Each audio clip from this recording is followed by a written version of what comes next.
Greenhouse ni ma'am dito na napaka-presko. Ang tawag dito sa aming kapromdi ng kubo ay greenhouse, yung katulad nito. So napakaganda niyang tingnan. At yung mga bromeliads niya nakatanim sa lupa. Kapromdi, sabi ni Ma'am Bilin ay century old na yung kanyang garden, kaya naman sobrang dami niyang collection ng mga halaman. Pero yung mga nauuso ngayon na halaman, meron din siya yung mga rare na halaman na gustong-gusto natin.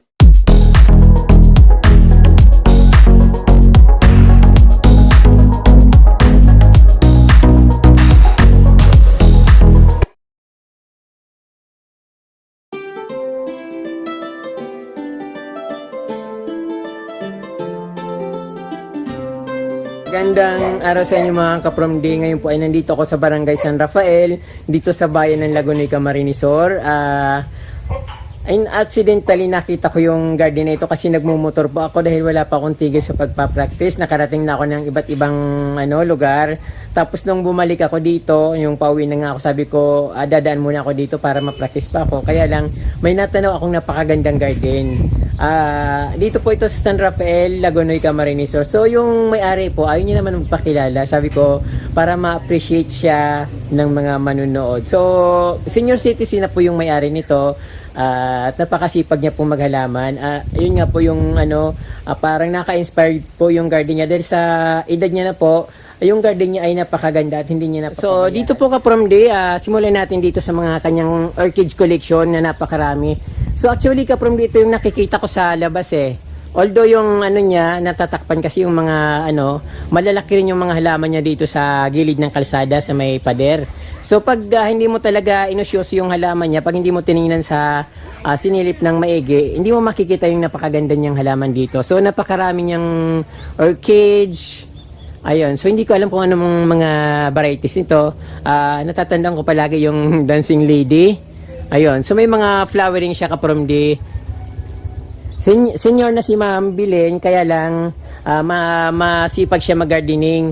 At ito nga, nami-maintain niya pa rin yung napakaganda niyang garden. Napakaganda nito, purple. Then meron din doon isa nagmamaganda doon, no? Nag-aura siya doon sa taas. Napakarami niyang orchids collection dito. At ito, alam naman natin ito, damo lang ito, pero nagmukha na siyang halaman. Pag tinignan mo, may mga bunga siya. Parang nagmukha siyang decoration dito sa parang sampayan ni Ma'am.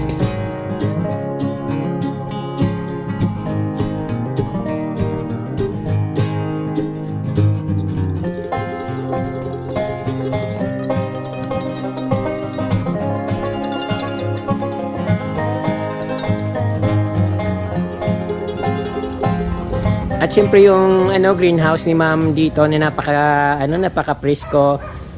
Ang tawag dito sa aming kapromdi ng kubo ay greenhouse, yung katulad nito. So napakaganda niyang tingnan.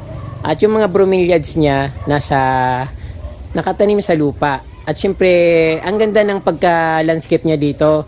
Although parang hindi na masyadong naasikaso, pero makikita niyo pa rin yung napakagandang landscape ng kanyang garden dito sa tabi ng greenhouse or kubo. So, ang dancing lady niya ay namumulaklak na. Ito, napakaganda niya. Kulay yellow at ang mga giant na bromeliads.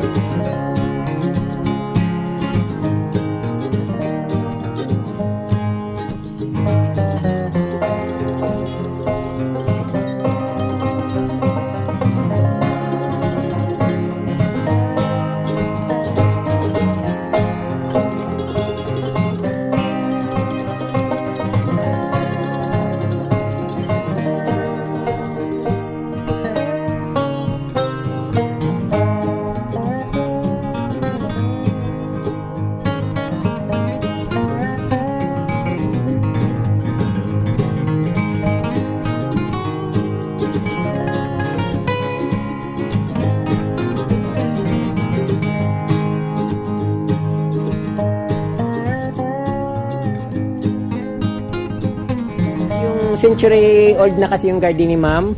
Kaya yung nakikita nyo talagang parang talagang luma na. Pero maganda pa rin kahit na ganon.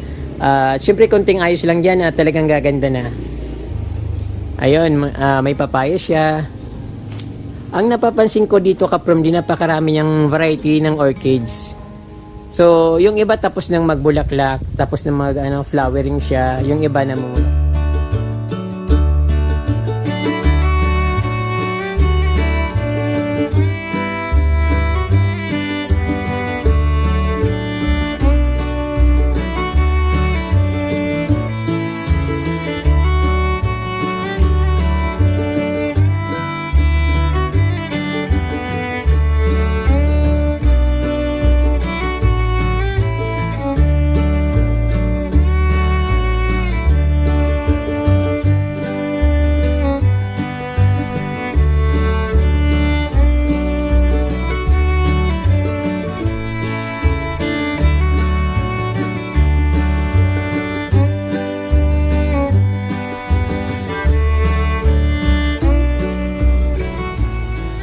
Dito naman ay may mga bayabas, sambong, at yung iba't ibang klaseng halaman. May Hawaiian tea plant, croutons na yellow.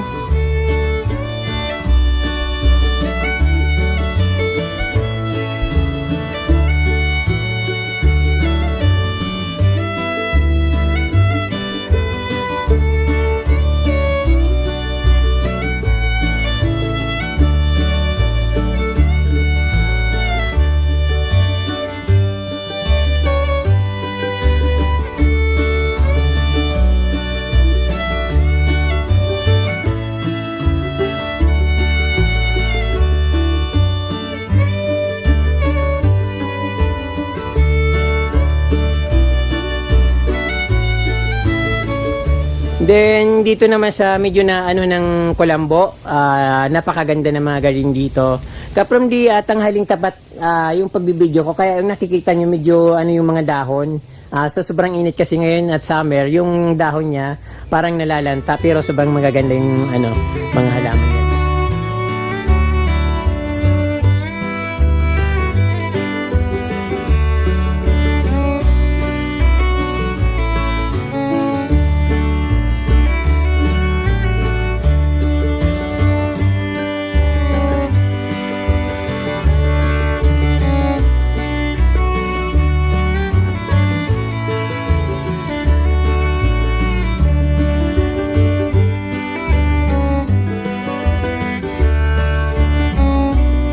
Mga kalatiya na collection, saka anong tawag dito, syngonium na line.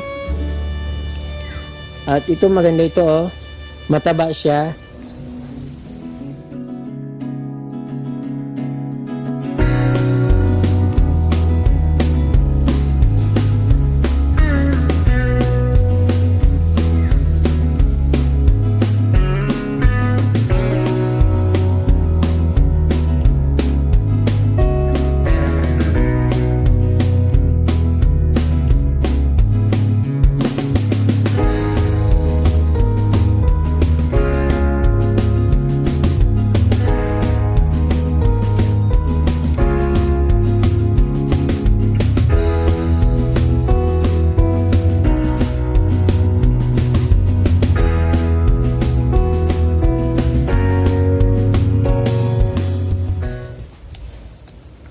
Mayroon din siyang pink caladium dito na nakatago sa taas.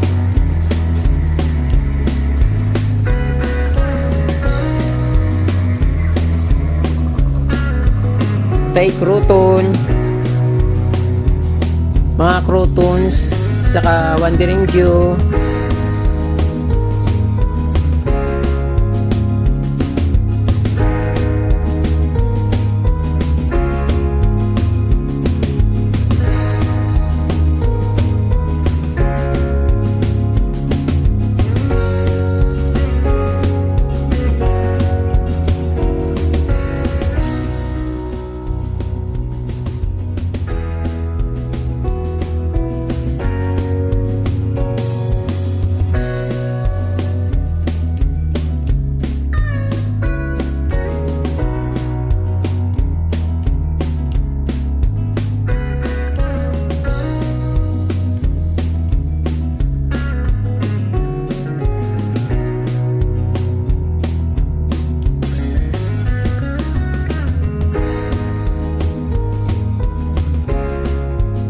probably sabi ni Ma'am Belen ay century old na yung kanyang garden, kaya naman sobrang dami niyang collection ng mga halaman. Pero yung yung mga nauuso ngayon na halaman, meron din siya yung mga rare na halaman na gustong-gusto natin. So, yung niya, yung form ng niya, landscaping niya, talagang old na siya. So, masasabi natin talaga na century old na yung garden ni Ma'am Belen. Pero, ganun pa man, siksik yung garden niya, napakaganda at napaka-presko dito sa ilalim ng kanyang, parang, tawag dito, parang may kulambo na garden na nilalagyan niya ng mga rare na halaman, ng mga anthurium, yung mga anthurium na significum, tapos na yung ordinary anthurium, saka maraming alocasia at calathea. Ayun.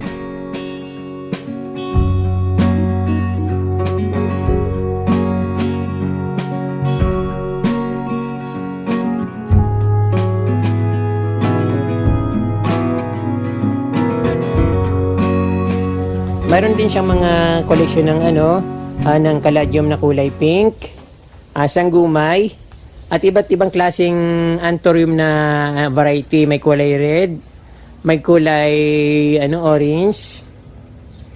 Ayun, napakarami niyang caladium dito. Ay, anthurium. At syempre yung yung kulay pink na anthurium.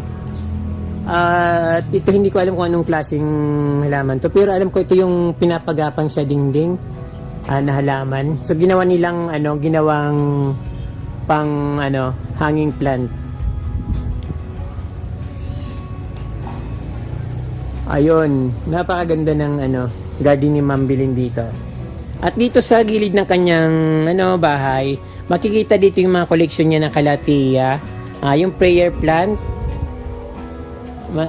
bromeliads, at snake plant, prayer plant, tapos yung rattlesnake na calathea na ang tataba, ang lalaki niya.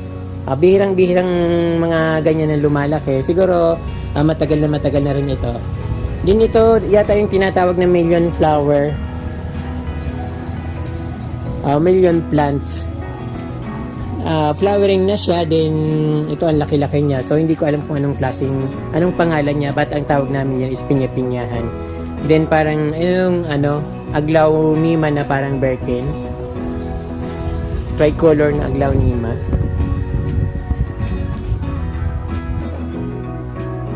So dito naman banda sa harap ng kanyang greenhouse, ayun, napakaganda ng crouton na naka design sa entrance ng greenhouse.